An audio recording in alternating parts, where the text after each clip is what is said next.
In this video, I will show you how you can bulk edit Shopify products without a paid app.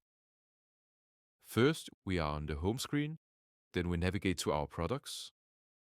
I select all of my products and I click bulk edit. And as you can see right here, I can edit all of my products. Let's say I would like to change the on-hand quantity. I can type in 10. Let's say I have different variants. I can click on it and I can press on control. And I can select all of them and write in several numbers for different products. We also have columns up here where you can add description, product media, and a lot of different stuff. After you're done, you click on save.